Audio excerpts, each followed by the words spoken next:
مگر کیا آپ کو یہ معلوم ہے کہ کون سا وہ عمل اللہ کے ہاں وہ انتہائی بابرکت ہے اور کہ جس سے دونوں فرشتے حرکت میں آ جاتے ہیں؟ اگر آپ کو نہیں پتا تو وہ عمل میں آپ کو ابھی بتاتا ہوں۔ اگر آپ کو نہیں پتا تھا تو آپ اس بات کو نوٹ بھی کریں، اس کو لوگوں کے ساتھ شیئر بھی کریں تاکہ یہ اچھی بات لوگوں تک پہنچے اور لوگ السلام علیکم ورحمۃ اللہ۔ کیا آپ کو پتہ ہے کہ اللہ رب العزت نے دونوں فرشتوں کو یہاں ہمارے کندھوں پر ہمارے اعمال لکھنے کے لیے بٹھایا ہے؟ جب ہم کوئی عمل کرتے ہیں یا جب ہم کوئی بات کرتے ہیں تو یہ دونوں فرشتے حرکت میں آتے ہیں۔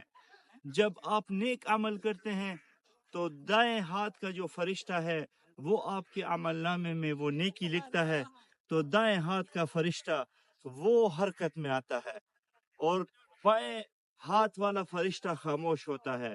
جب آپ کوئی برائی کرتے ہیں، غلط بات کرتے ہیں، بد اخلاقی کرتے ہیں، کوئی گناہ آپ سے سرزد ہو جاتا ہے تو پھر بائیں ہاتھ کا جو فرشتہ ہے وہ حرکت میں آتا ہے۔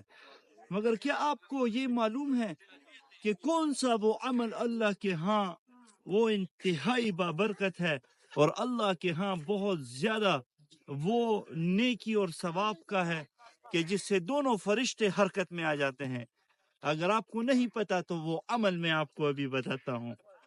حضرات فرماتے ہیں، علماء کرام سے ایسے سنا ہے کہ آپ صلی اللہ علیہ وآلہ وسلم دونوں جہانوں کے سردار، امام الانبیاء، خاتم الرسل حضرت محمد صلی اللہ علیہ وآلہ وسلم پر درود شریف پڑھنا ہے کہ جب آپ درود شریف ایک مرتبہ پڑھتے ہیں تو دائیں ہاتھ کا فرشتہ 10 نیکیاں لکھتا ہے اعمال نامے میں، بائیں ہاتھ کا فرشتہ بھی حرکت میں آ کر آپ کے عمل نامے سے 10 گناہ مٹھا دیتا ہے اور اللہ رب العزت آپ کے 10 درجات کو بلند فرما دیتے ہیں۔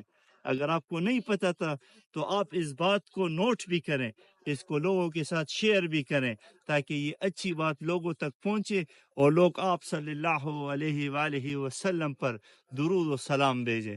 بہت شکریہ۔ السلام علیکم ورحمۃ اللہ۔